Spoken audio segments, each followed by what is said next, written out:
Study IQ IAS, अब तैयारी हुई अफोर्डेबल। हेलो फ्रेंड्स, नमस्कार आप सभी को। मेरा नाम है उत्कर्ष सिंह और आज हम यहाँ पे एक स्पेशल सेशन आपके लिए लेके आए हैं जहां पे यूपीएससी का पिछले 8 सालों से जो एक number one, so called number one option रहा है, दैट इज एंथ्रोपोलॉजी। उसके कुछ बेसिक फायदे, बुनियादी फायदे। अक्सर क्वेश्चंस आता है कि एंथ्रोपोलॉजी हमने समझ लिया बहुत सक्सेसफुल है, सक्सेस रेट बहुत ज्यादा है, पर इसकी वजह क्या है, क्या बेनिफिट्स होते हैं जिसके पीछे, जिसको नजर में रख करके इंसान को, किसी भी एस्पिरेंट को एंथ्रोपोलॉजी ऑप्शन लेना चाहिए। उस पर बात करें उससे पहले आप में से जिन भी लोगों ने प्रीलिम्स के जो नतीजे आए उसमें क्वालिफिकेशन, यानी कि जिन्होंने भी उसको क्वालिफाई किया, प्रीलिम्स के स्टेज को पार किया, प्रीलिम्स का जो हर्डल है, फर्स्ट हर्डल, उसको जिन्होंने पार किया, उनको हमारी तरफ से, मेरी तरफ से और स्टडी IQ की पूरी टीम की तरफ से बहुत ज्यादा बधाइयां, शुभकामनाएं। आप कमेंट सेक्शन में बता सकते हो जिन भी लोगों ने इस गोल्डन फीट को यहाँ पे अचीव किया और फर्स्ट हर्डल को यहाँ पे पार किया, तो आप कमेंट सेक्शन में बता सकते हो। And to all those, a cliche statement, I know how disheartening it is, and no amount of word or phrase that I can say here is going to take away all the load, the burden, and the emotional state in which you are currently. अभी आप जो भी feel करो, that is but natural. हम जो भी कहें, बहुत मरहम पट्टी करने की कोशिश कर दें, पर एक जो उम्मीद होती है उसको पहला धक्का तो वहां पे लगता ही है, but you also know it's never the end of the road. हमारे हाथ में जो चीज है, प्रयास, the hard work, dedication, determination, हम उसके फ्रंट पे काम कर सकते हैं। The other thing, the dynamic portion which is not in our hand, जो रिजल्ट्स है उस पे हमको उतना ज्यादा सोचने की या फिर उतना ज्यादा टेंशन लेने की जरूरत नहीं है। खासकर आप में से कई लोग जो कि अभी प्रिपरेशन की जर्नी में गए होंगे, कई सारे ऐसे मौके आएंगे, कई सारे अप्स एंड डाउन्स आपको जर्नी में देखने को मिलेगा। कई दिन आपको लगेगा कि आप आज ही एग्जामिनेशन में बैठो तो आप ऑल इंडिया रैंक में भी 1 अचीव कर लो। कई दिन आपको ऐसा लगेगा, शक होगा, डाउट होगा कि क्या आप प्रीलिम्स को भी पार कर पाओगे या नहीं। तो ये सब हर एक एस्पिरेंट के जर्नी का पार्ट है। अप डाउन्स, ये कंफ्यूजन्स, ये conflicting state of mind, and you have to overcome that. You have to remain constant, determined. जो एक ट्रेडिशनली आपसे जो अप्रोच कही जाती है वही आपको करना है, and overcome the emotions, the failures, and walk again, stand back, fight back to roll over this path again and to achieve what you have missed this time. So apart from that, जो आपका prelims का result रहा, prelims का nature क्या रहा, उसके ऊपर हमने कई सारी बातें यहाँ पे की हुई हैं। उसके ऊपर वापस से बातें करने पे हम अपना फोकस नहीं देंगे।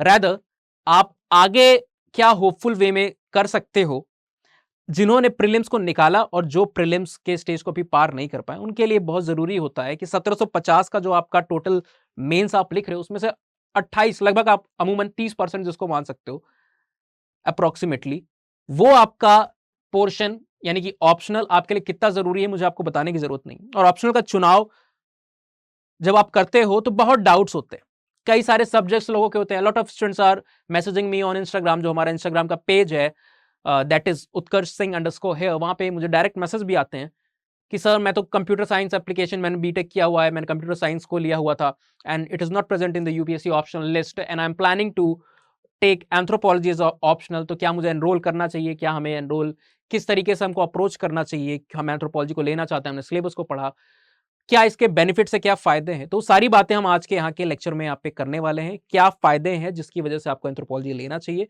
क्योंकि अगर आपने जस्ट प्रीलिम्स जो आपका इस बार हुआ है, ठीक है, उसके कुछ दिनों पहले, एट मैक्स 1 वीक पहले अगर आप देखते हो, सीएससी 2022 के नतीजे आए हुए थे, और सीएससी 2022 के नतीजे में 2017 वाली हिस्ट्री यहाँ पे रिपीट होते हुए देखने को मिली आपको। That is anthropology was able to grasp back all India rank 3578, है ना। 2007 में भी टॉप 10 में 4 रैंक थी एंथ्रोपोलॉजी की, और 2022 में वापस से इस फीट को अचीव किया। इवन बियॉन्ड दैट, टॉप 10 के ऊपर भी आप जाते हो तो all India rank 19 and so on, कई सारी रैंक्स आपको, 1 डजन से ज्यादा रैंक आपको देखने को मिलती हैं अगर आप बात कर रहे होते हो एंथ्रोपोलॉजी को एज ऑप्शनल चुनने वाले एस्पिरेंट्स की, जिन्होंने टॉप किया है एग्जामिनेशन में।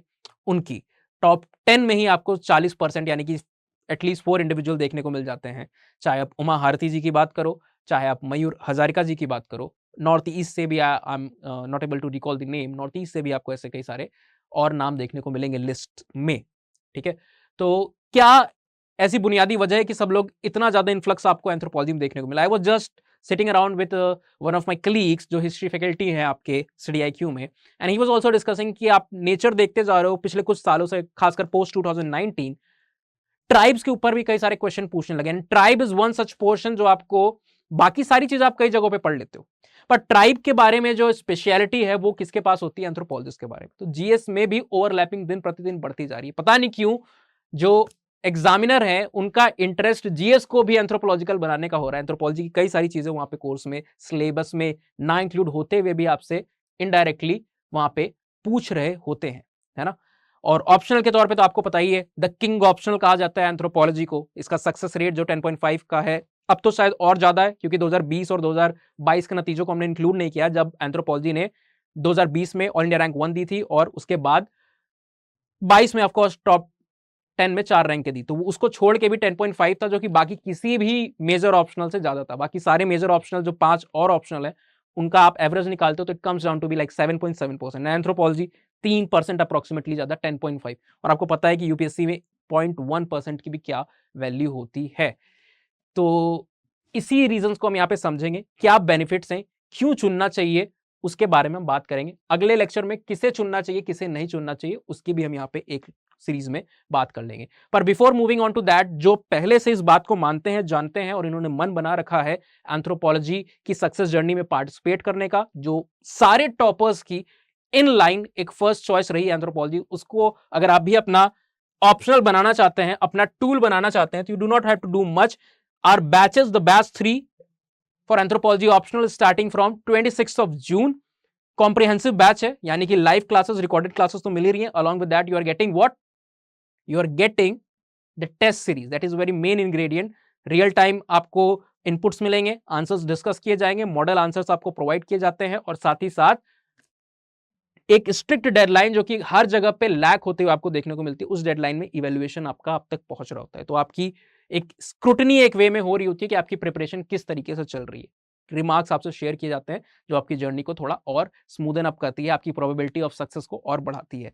और ये सारी चीजें आपको 15,999 में मिलने वाली, but there is a condition, आप इस प्राइस को तभी अवेल कर पाओगे जब आप इस कोड को अप्लाई करते हो। The code is us live और यूएस लाइव, है ना।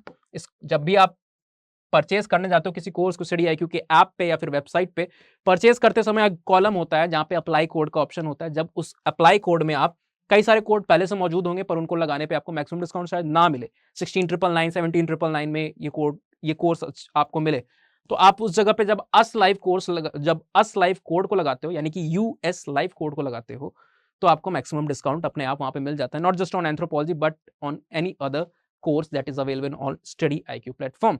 So you can do that to get the personalized guidance plus the heaviest maximum possible discount. And for getting all the material, study material, quizzes का access, free में सारे materials चाहिए आपको, तो आपको मिल जाने वाला है वो कहाँ पे, हमारे टेलीग्राम के पेज पे, free of cost on a channel called anthropology decoded. Anthropology decoded पे जाएंगे, आपको ये सारी चीजें वहां पे मिल जाएंगी और आप यूज कर सकते हैं अपनी प्रिपरेशन में उसका। एंड जिनको कुछ क्वेरीज है, क्वेश्चंस है, वो हमको रीच आउट कर सकते हैं हमारी इंस्टाग्राम की आईडी पे, that is Utkarsh Singh _hair। यहां पे आप मुझे डीएम करके कुछ पूछना हो, जानना हो, तो आप डायरेक्टली मुझे अप्रोच कर सकते हो। कमिंग बैक टू एक और चीज जो आपकी है, for those who are feeling confident about their preparation journey, है ना, उनका प्रीलिम्स अगर निकल चुका है या फिर आप श्योर हो कि आपकी प्रिपरेशन पूरी एंथ्रोपोलॉजी की हो चुकी है जितना आपको आना चाहिए था, ठीक है, भले आप बैच के हो या फिर बैच के ना हो, भले आप प्लान कर रहे हो बैचेस में ज्वाइन करने का या ना कर रहे हो, अगर आपको टेस्ट सीरीज का एक्सक्लूसिव एक्सेस चाहिए, एक स्टैंडर्ड सेट ऑफ क्वेश्चंस को आपको यूपीएससी के लेवल पे जा करके देखना है कि किस तरीके के क्वेश्चंस आपको आ सकते हैं, तो आप सेपरेटली टेस्ट सीरीज को भी यहाँ पे परचेज कर सकते हो, that is available at 4,999, but again when you use this particular code that is us live और US live. Coming back to the topic that we were focusing upon, कि क्या वजह है, क्या बेनिफिट्स है एंथ्रोपोलॉजी को एज एन ऑप्शनल चुनने की। तो सबसे मेजर वजह जो आपको सारे toppers, I have just shot a video with all India rank 383, आपका एंथ्रोपोलॉजी की यूट्यूब प्लेलिस्ट में वो वीडियो आपको देखने को मिल जाएगा, और वहां पे भी हमने सेम बात की हुई है, उनसे भी हमने जानने की कोशिश की कि since you are coming from engineering background, है ना, एंथ्रोपोलॉजी के बारे में एक मिथ रहती है कि एंथ्रोपोलॉजी को बायोलॉजी बैकग्राउंड के जो लोग हैं वो चुनते हैं तो उनके लिए काफी अच्छा सब्जेक्ट है, ठीक है, हमने कई बार इस मिथ को यहां पे गलत साबित किया है कि एंथ्रोपोलॉजी को तो कहा ही जाता है कि anthropology is equal to bridge, it is a bridge between humanities and science. Science और ह्यूमैनिटीज के बीच का इसको ब्रिज कहा जाता है ना। तो ये क्या करता है, इसकी वजह से एक बैलेंस अप्रोच में हर तरीके के एस्पिरेंट को सूट कर रहा होता है और इसीलिए इतने हाई मार्क्स यहां पे आ रहे होते हैं। अभी हम डिस्कस करेंगे ट्रेंड्स, कितने हाई मार्क्स आपको कितने फ्रीक्वेंटली देखने को मिलते हैं, सारी बातें होंगी। तो ये एक मिथ जो आपको बताई जाती है कि बायोलॉजी बैकग्राउंड वाले ले, तो हमने इंटरव्यू में उनसे भी वही पूछा कि आपने आखिर क्यों लिया, आपने इस फील्ड को अचीव किया, एंथ्रोपोलॉजी को ऑप्शन लेकर के सिलेक्शन आपका हुआ है। He was also heading our content team, हमारे कंटेंट टीम को हेड कर रहे थे वो, ठीक है। तो उन्होंने बताया कि कुछ मोटी वजहें, 2-4 वजहें जो उनकी पर्सनल वजह थी एंथ्रोपोलॉजी ऑप्शन को लेने की, वो उन्होंने वहां पे शेयर की। आप जाके देख सकते हो, हमारे इंस्टाग्राम का जो पेज है उत्कर्ष सिंह _हेयर, वहां पे भी एज ए रील अपलोडेड है। और एंथ्रो जो हमारी आपको वीडियो या फिर शॉर्ट्स अगर आप देखते हो स्टडी IQ की वेबसाइट पे, यूट्यूब चैनल पे, सॉरी वेबसाइट पे नहीं, यूट्यूब चैनल पे, तो भी वहां पे भी आपको ये चीज देखने को मिल जाएगी। तो अगर आप इन जनरल किसी भी टॉपर से बात करते हो तो कुछ बेनिफिट्स आपको बताता है जो कि एंथ्रोपोलॉजी ऑप्शनल को लेने के होते हैं। उनमें से सबसे अच्छा क्या, सबसे मेन बेनिफिट जो आपको सुनने को मिलता है कि it is the shortest optional available, है ना। तो आप कहोगे कि शॉर्टेस्ट से क्या हमें फायदा होगा, शॉर्ट हो चाहे लॉन्ग हो, ठीक है, कितना भी शॉर्ट हो, 3 महीने तो 4 महीने तो लगेंगे उसमें, 4 मंथ्स तो लगेंगे उसके प्रिपरेशन में। कितना भी लॉन्ग हो लाइक मैथ्स एंड अदर, है ना, तो भी हमको 7 महीने लगेंगे। तो टाइम 2-3 महीने से हमको क्या अंतर पड़ने वाला है, 2-3 महीने बहुत बड़े होते हैं। और जाहिर सी बात है, आपको जितना बड़ा कोर्स होगा उतना ज्यादा चीजों को रिवाइज करना होगा, उतना ज्यादा रिटेन करना होगा, उतनी ज्यादा प्रैक्टिस करनी होगी, उतना ज्यादा आपको कमांड चाहिए होगा अलग अलग चीजों के ऊपर। शॉर्टेस्ट होने का यह फायदा है कि ये अराउंड 4 मंथ, आपकी टेस्ट सीरीज भी इंक्लूडेड है बैचेस में, तो टाइम थोड़ा सा एक्सटेंड करता है, क्योंकि वहां पे आपको 8 यानी कि 8 sectional test and 4 full length test आपको देखने को मिल रहे हैं। तो उसकी वजह से जो लेंथ है, ऑफ कोर्स हर दिन आपका टेस्ट नहीं होता है, वीकली बेसिस पे होता है, तो it will, this time period will increase by few weeks, let's say 4 to 5 weeks, तो 5-5.5 महीने हो जाते हैं टेस्ट सीरीज को इंक्लूड करते हो अब तो। वरना ट्रेडिशनली 4 मंथ्स का टाइम पीरियड एंथ्रोपोलॉजी ऑप्शनल लेता है। एंड अराउंड आप अगर बात करो तो 180 से 220 आवर्स के बीच में टोटल एंथ्रोपोलॉजी का जो सिलेबस है वो कंप्लीट किया जा सकता है। आप इन जनरल मान के देख सकते हो 200 घंटे स्टैंडर्ड रूप में लिए जाते हैं। ऑफ कोर्स क्योंकि बहुत सारे एस्पिरेंट बाहर से दूसरे बैकग्राउंड के आ रहे होते हैं और हमारे पास टाइम ही टाइम है एंथ्रोपोलॉजी में, तो हम उनके सारे डाउट्स को वहां पे एड्रेस कर रहे होते हैं। इसकी वजह से it might get increase based upon कि बैच में कैसे स्टूडेंट्स, कितने स्टूडेंट्स हैं, उनको कितनी तरीके से अच्छे से चीजें समझ में आ रही है, स्लोली आ रही है कि बहुत तेजी से आ रही है, उसके बेसिस पे these hours can fluctuate, but traditionally takes around 200 और 220 hours to be completed. Course को कंप्लीट कराने में इतना समय वहां पे आपको लगता है। तो शॉर्ट है तो जाहिर सी बात है आपको कम चीजें पढ़नी है ना। शॉर्ट है इसका मतलब less study, less revision, less thing to memorise and retain. वैसे भी मेमोराइज करने का ज्यादा स्कोप यहाँ पे होता नहीं है क्योंकि चीजें फैक्चुअल है, काफी साइंटिफिक वे में सब्जेक्ट है, काफी इंटरेस्टिंग है, तो आपको रट्टाफिकेशन करने की यहाँ पे जरूरत नहीं पड़ रही होती है। तो बहुत सारी चीजें, और साथ ही साथ अगर शॉर्टेस्ट है तो मेरे ख्याल से जो बेहतर है, ये लोगों को, एस्पिरेंट्स को बहुत सुपरफिशियली ये चीजें बहुत अच्छी लगती हैं ये दोनों चीजें, पर मेरे हिसाब से इसका जो बेस्ट पार्ट है शॉर्टर होने का कि आपको बाकी सब्जेक्ट के ऊपर, है ना, जीएस के पेपर के ऊपर, करंट अफेयर्स यानी कि आपका जो होता है डायनेमिक पोर्शन जो आपका है, और आपका जो आंसर राइटिंग है उस पे आप अच्छे से टाइम डिवोट कर पाते हो। जीएस के पेपर को आप और समय दे पाओगे, करंट अफेयर्स पे आप ज्यादा फोकस कर पाओगे, क्योंकि ऑप्शनल तो बाद की स्टेज है, गुजरना तो आपको प्रीलिम्स और बाकी सारे स्टेजेस से भी है ना। बाकी सारे जीएस पेपर में भी आपको अच्छे नंबर चाहिए, सिर्फ ऑप्शनल में 500 में 300 नंबर लाके तो आप सेलेक्ट हो नहीं जाओगे। तो बाकी सब्जेक्ट के लिए भी आपको एक ample amount of time and space यहाँ पे प्रोवाइड करता है एंथ्रोपोलॉजी ऑप्शनल। दूसरी चीज है कि आपकी answer writing not just of GS section but even आप अपने खुद के ऑप्शनल यानी एंथ्रोपोलॉजी के भी आंसर्स को मल्टीपल टाइम्स लिखते हो, क्योंकि यहां पे अक्सर क्या होता है कि चीजों को आपको, जो फ्रेज चलता है ना हिंदी में, एक फ्रेज है सागर को गागर में भरना, है ना, एक बहुत बड़े वाटर बॉडी को, ओशियन को, सी को एक पॉट में भरना, एक वेसल में भरना, छोटे से वेसल में भरना। तो उतनी सारी इंफॉर्मेशन को अक्सर आपसे कह दिया जाता है बहुत बड़े थॉट को। जैसे मार्क्सिज्म एक बहुत बड़ा सा थॉट है ना, पॉलिटी में आप पढ़ते हो, सोशियोलॉजी में भी आप पढ़ते हो मार्क्स के बारे में, वेबर के बारे में। एंथ्रोपोलॉजी में भी कई सारे थिंकर्स हैं, लाइक टाइलर है, मेलिनोस्की है ना। दरखाइम एक कॉमन यूनिट की तरह होते हैं, कुछ चीजें दरखाइम की जो होती है पार्ट वाइज आप यहाँ भी पढ़ रहे हो, तो सोशियोलॉजी में भी पढ़ रहे हो। तो इन्होंने इतनी सारी बातें कही है, बड़े बड़े स्कूल ऑफ थॉट है। उसको आपसे पूछ लेगा कि आप 10 नंबर में भैया समराइज करके बताओ, तो आप कैसे बताओगे, है ना। तो ये चीज आपकी तभी डेवलप होती है जब आप प्रैक्टिस करते हो, आंसर राइटिंग करते हो, वरना आपके दिमाग में आप बड़ा तो कोई भी कर सकता है, एक्सपेंड कर सकता है। आपको कॉलेज में भी वही चीज सिखाई जाती है, पन्ने भरना, कॉपी भरना, खासकर अगर आप ह्यूमैनिटीज बैकग्राउंड के हो। पर यहां पे चीजें क्या है, वैसा वैसा भी होती है। बड़ी कंसेप्ट को छोटे में भी समझाना है, और वो चीज प्रैक्टिस से ही आएगी, और प्रैक्टिस के लिए टाइम चाहिए। That's why shorter time period being the shortest optional, it provide you ample opportunity and ample amount of time to devote at multiple places. Next आपको एक बेनिफिट यहां पे क्या देखने को मिलता है,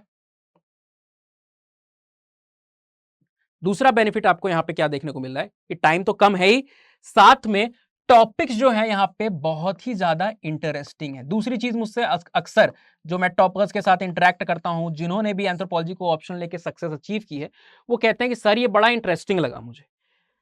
मैं जिस भी बैकग्राउंड से आता हूं, कंप्यूटर साइंस या फिर मैं बीएससी किया हूं, मेडिकल बैकग्राउंड से हूं, कोई भी बैकग्राउंड से मैं आता हूं, तो मुझे इतनी डाइवर्सिफाइड चीजें सीखने और जानने को वहां पे नहीं मिल रही होती है ना।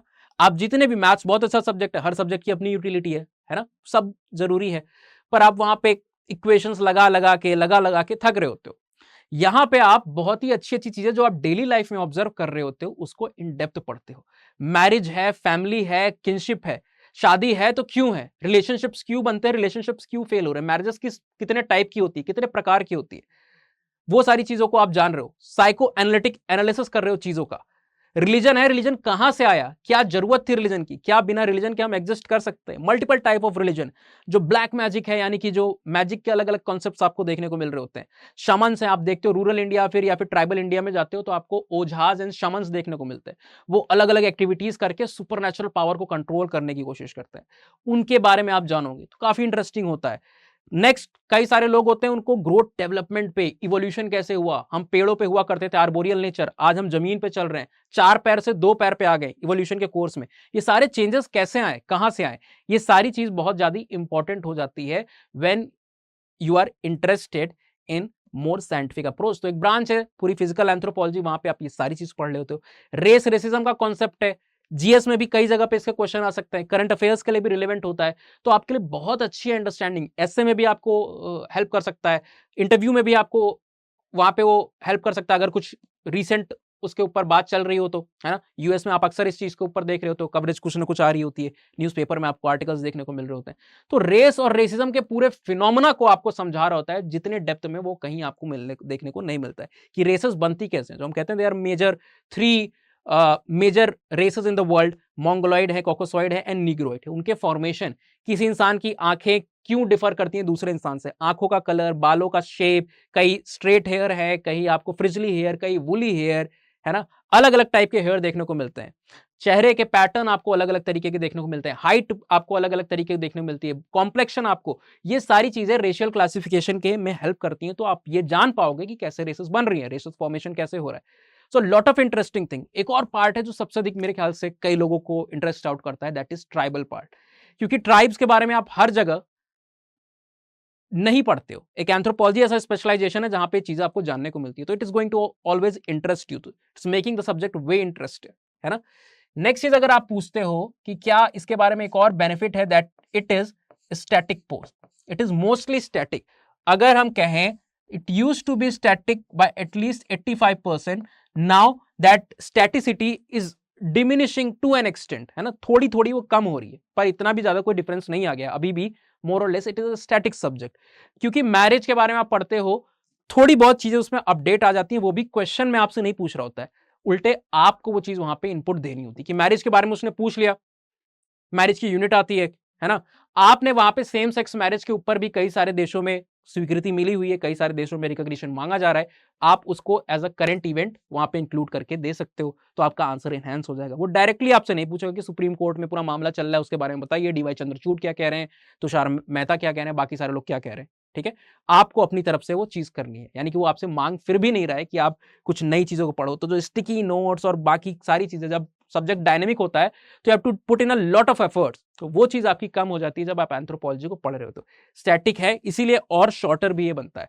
एक तो कोर्स को खत्म करने की वजह से जो शॉर्टर है, और दूसरा स्टैटिसिटी की वजह से, क्योंकि डायनेमिक चीजें नहीं आ रही है। दूसरा कोई सब्जेक्ट पढ़ते हो, कोई नया आर्टिकल आ गया, कोई नया एक फिनोमेना आ गया, नया कॉन्सेप्ट आ गया, नई ब्रैकेट ऑफ इंफॉर्मेशन आ गई, कोई साइक्लोन, कोई टाइफून, कुछ भी आया है ना, कोई दूसरी ऐसी एक रीसेंट इंफॉर्मेशन आ गई जिसको आपको ऐड इन करना होता है, जिसको आप भर भर के कॉपियां, एडिशनल इंफॉर्मेशन, वैल्यू एडिशन के फॉर्म में थक जाते हो, और वो चीजें लेंथी सब्जेक्ट को ओवर लेंथी बना रही होती है। और यहां पे जो सब्जेक्ट पहले से शॉर्टर है, वो जो स्टैटिक हो जाता है, तो आपको और भी टाइम और स्कोप मिलता है चीजों को जानने का, समझने का, ज्यादा टाइम डिवोट करने का, again on this 3 basic ingredients that are going to be a very much influential and determining part of your success in the journey of UPSC. So staticity of the subject is one more part. अगर आप एक और चीज benefit यहां पे देखते हो, तो ये आपके आंसर राइटिंग में, चाहे वो जीएस का हो, चाहे आप एसए लिख रहे हो, ठीक है, आंसर राइटिंग में आपको हेल्प कर रहा होता है, एथिक्स में बहुत हेल्प कर रहा होता है आपकी, खासकर एसेज में भी कई जगहों पे आपको हेल्प कर देगा। एक और जगह है जो कि है इंटरव्यू का पोर्शन। इंटरव्यू के लिए कहा जाता है कि जब भी कोई फिलॉसफी वाला इंडिविजुअल बैठ रहा होता है, साइकोलॉजी वाला इंडिविजुअल बैठ रहा होता है, या फिर एंथ्रोपोलॉजी वाला इंडिविजुअल बैठ रहा होता है, उसके पास एक अपेरज होता है ना। खासकर एंथ्रोपोलॉजी और फिलॉसफी वाले के पास ज्यादा यहां पे आपको एज देखने को मिल रहा होता है। वो क्या कर सकता है, आप देख रहे हो तो एंथ्रोपोलॉजी दोनों तरीके की चीजों को देख रहा है, दोनों के बीच में आ रहा होता है, फिलॉसफी और साइकोलॉजी के बीच में। तो साइकोलॉजिकल एनालिसिस ऑफ माइंड एक स्कूल आता है, साइको एनालिटिकल स्कूल। वहां पे आप बहुत सारे लोगों को पढ़ रहे हो, सिगमंड फ्रॉइड के बारे में पढ़ रहे हो, आप कल्चर, पर्सनैलिटी के बारे में पढ़ रहे हो, किस तरीके से चीजें इन्फ्लुएंस होती है, आपकी पर्सनैलिटी कैसे बनती है। तो आप सिचुएशन में जब होते हो, इंटरव्यू में जब होते हो पैनल के सामने, तो आपके पास इतनी ज्यादा ह्यूमन अंडरस्टैंडिंग है, ह्यूमन के थॉट की अंडरस्टैंडिंग है। कोई आपसे कोई एक क्वेश्चन पूछ रहा है, उसके पीछे वो असल में क्या मायने रखता है, या असल में आपसे क्या जानना चाहता है, उसकी रियल एक्सपेक्टेशन क्या है, उसको आप डिकोड करने के ज्यादा लाइकलीहुड होते हो। जरूरी नहीं, मैं ये नहीं क्लेम कर रहा हूं कि आप सामने वाले के दिमाग में झांक कर देख सकते हो कि वो आपसे पूछ रहा है तो उसका पीछे की हिडन मीनिंग क्या है, या आपसे वो क्या सुनना या जानना चाह रहा है।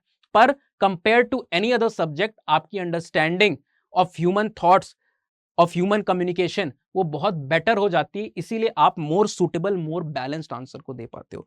एंथ्रोपोलॉजी इन नेचर अगर आप बात करते हो तो एक थीम पे वर्क करता है, जिसको आप कहते हो कल्चरल रिलेटिविज्म, या फिर इन जनरल रिलेटिविज्म। रिलेटिविज्म क्या कहता है कि आप हर चीज को बैलेंस्ड अप्रोच से देखो। किसी दूसरे को, कल्चर को देख रहे हो, किसी दूसरे के एक फीचर को देख रहे हो, तो आप उसको उसके चश्मे से देखो, उसके नजरिए से देखो, अपने वैल्यूज को फिट इन करके वहां पे सुपीरियोरिटी या इंफीरियोरिटी की, ये तो बहुत खराब है, ये तो बहुत अच्छा है, वो नॉन वेजिटेरियन है, इसका मतलब वो बहुत ही बेकार इंसान है, या फिर वो बहुत ही बेकार कल्चर है क्योंकि वहां पे नॉन वेजिटेरियनिज्म है ना। ऐसी चीजों को आपको नहीं करना होता है। एंथ्रोपोलॉजी आपको ये चीज समझा रही है, यानी आपको डाइवर्सिटी से एक्सप्लोर कर रही है without being judgemental about things. तो ये चीज भी, एस्पेक्ट भी है आपके आंसर्स को, चाहे वो आप जीएस में लिख रहे हो, चाहे आप पैनल के सामने बैठे हो जो आंसर दे रहे हो, उसको बहुत ही ज्यादा एप्रोप्रिएट, एक्यूरेट एंड बैलेंस्ड बना रही होती है। इसीलिए एंथ्रोपोलॉजी को ट्रिपल एस ऑप्शनल भी कहा जाता है ना। सत्यम शिवम सुंदरम वाला ट्रिपल एस नहीं है ये। The safest, the shortest and the most secure optional there is. So ये कुछ मेजर बेनिफिट्स हैं जो आप एंथ्रोपोलॉजी को चुनते हो तो आपको मिलते हैं। और इसी वजह से एंथ्रोपोलॉजी आप देख रहे हो कि 10% के ऊपर का, नाउ अगर आप बात करते हो तो 11% भी जा सकता है ये, क्योंकि 2022 में इतना सक्सेस गया है। 11% का सक्सेस रेट लेके चलने वाला इकलौता ऑप्शनल है। हर साल अगर आप देखते हो 2017 में 4 टॉपर्स दिए टॉप 10 में, 2018 में आप अक्षत जैन को देखते हो all India rank 2, highest score भी आपको देखने को मिलता है उसी साल एंथ्रोपोलॉजी में, ठीक है। और उसके बाद भी 2020 में again all India rank 1 Shubham Kumar के रूप में, 2022 में फिर से सेम जलवा यहां पे एंथ्रोपोलॉजी ने दिखाया। तो इसी वजह से, इन्हीं फैक्टर्स की वजह से ये सक्सेस रेट वहां पे बन रहा है। एक और चीज है कि ये बहुत ही ज्यादा, जो हमने बात किया ट्रिपल एस मॉडल के अंदर में, ये बहुत ही ज्यादा स्कोरिंग सब्जेक्ट माना जाता है ना। और स्कोरिंग में भी इन सारे वजहों से हो सकता है, बहुत इंटरेस्टिंग है।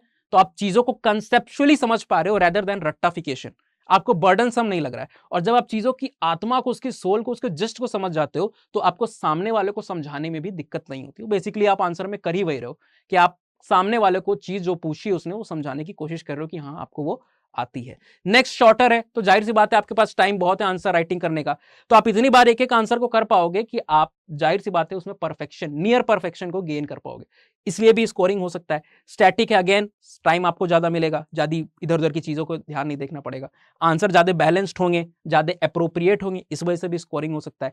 इसी वजह से आप देख रहे हो कि इकलौता इन नेचर, वैसे तो हमने क्या कहा कि it is a subject that acts as a bridge between humanities and social, humanities and sciences, ठीक है। एक फ्रेज यूज किया जाता है कि anthropology is the most humanistic of the sciences and most scientific of the humanities, ठीक है।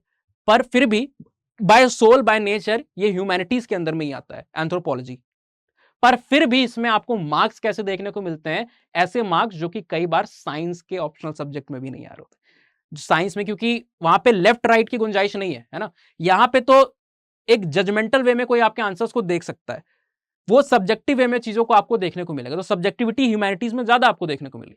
Science का जो सब्जेक्ट है वहां पे ऑब्जेक्टिविटी, आंसर या तो सही है तो गलत है, डिराइव किया है तो सही है गलत है, इक्विलिब्रियम आपने मेंटेन करके दिखाया है सही है या तो गलत है।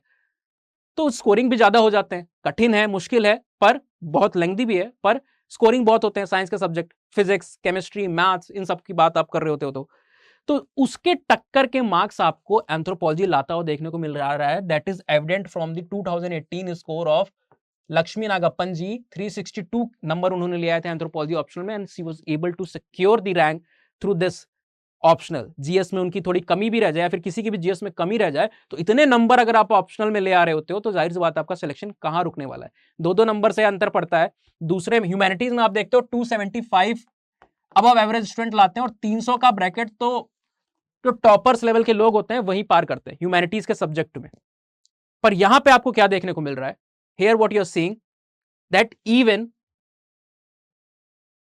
Average to above average students are able to cross the barrier of 300 very easily, बहुत सरलता के साथ उस बैरियर को पार कर पा रहे हैं। ये एंथ्रोपोलॉजी की खासियत है। और ये 362 या 350 प्लस एक बार का नहीं है, आप पास 6 to 8 ईयर्स में जाते हो तो मल्टीपल 350s आपको देखने को मिलते हैं। इवन दिस ईयर जो स्कोर आपका हाईएस्ट 2022 के रिजल्ट में गया, दैट इज आई थिंक 327 और 37, डेफिनेटली इट इज अबाउट 325। तो आपको हाईएस्ट स्कोर 325 के नॉर्थ में ही देखने को मिल रहे होते हैं किसी भी ऑप्शन, जो कि बहुत बड़ा है किसी ह्यूमैनिटीज के सब्जेक्ट के लिए। अक्षत जैन जी की आप बात करते हो, ही आल्सो स्कोर 335। और खास बात यह कि सारे लोग डाइवर्सिफाइड ऑप्शन से आ रहे हैं, है ना। ऐसा नहीं कि इन्होंने ये सारी चीजें पहले से पढ़ी हुई है, ये बाद में इन सारी चीजों को सीख रहे हैं या जान रहे हैं। कोई कंप्यूटर एप्लीकेशन से आया हुआ है, कोई बैचलर बीबीए किया हुआ है, बैचलर ऑफ बिजनेस एडमिनिस्ट्रेशन को किया हुआ है, कोई मेडिसिन में से आ रहा है, आयुर्वेद, एमबीबीएस, मल्टीपल डिग्रीज को लेकर के आ रहे हैं, पर फिर भी ये लोग अचीव कर पा रहे हैं इतने हाई स्कोर्स को, ठीक है। इसका भी एक रीजन है, इसको भी एज बेनिफिट आप गिन सकते हो कि यहां पे ग्राउंड जीरो से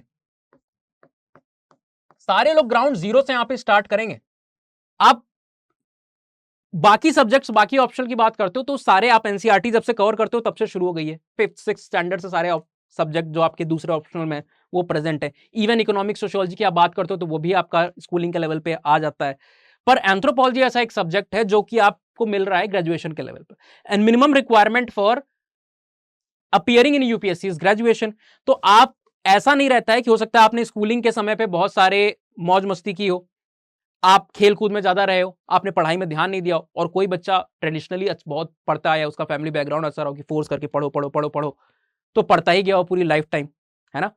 तो यहां पे आपको देखने को मिल रहा है कि आपके पास ऐसा कोई रीजन या गैप नहीं रहेगा। आप सोच सकते हो दूसरे सब्जेक्ट में कि यार उसने 5th क्लास से सब कुछ अच्छे से पढ़ा है, मैं जाऊंगा, मैंने एनसीईआरटी ध्यान से नहीं पढ़ी, मुझे फिर से शुरू पढ़ना होगा, मेरे बेसिक्स नहीं क्लियर है। पर यहां पे उस चीज की जरूरत ही नहीं, क्योंकि स्टार्ट ही ग्रेजुएशन के लेवल से हो रहा है। So everybody has equal opportunity है। So these are some prime factors upon which you should focus your study upon. That's why I'm very confident कि एंथ्रोपोलॉजी के जो रैंक इतने आपको सक्सेस रेट देखने को मिल रहा है, that is going to continue in even in the entire decade of 2020s, जब तक भी ऑप्शनल है एंथ्रोपोलॉजी का ये जलवा बरकरार रहेगा.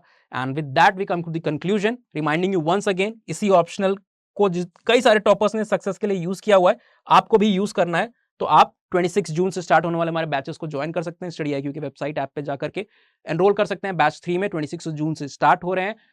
एनरोल करते समय जब आप अप्लाई कोड करना चाहो तो आप US लाइव या US लाइव का यूज कर सकते हो मैक्सिमम डिस्काउंट और पर्सनलाइज गाइडेंस को प्राप्त करने के लिए, पाने के लिए. And for any other PDF study material you will get the access in free when you are enrolling or when you are joining this group Anthropology Decoded on Telegram. This is my Instagram handle Utkarsh Singh _here. You can communicate to me through this particular platform. So this was all about what are the benefits of anthropology as an optional. In the next lecture we can come up with some more interesting session जहाँ पे हम आपको बता सकते हैं किसे लेना चाहिए, कब लेना चाहिए, कब तैयारी करनी चाहिए, कैसे करनी चाहिए और किसे नहीं लेना चाहिए. एंथ्रोपोलॉजी के बारे में ये सारी बातें जारी रहेंगी. Thank you for seeing the video, thank you for joining in and signing off. Study IQ IAS, अब तैयारी हुई अफोर्डेबल.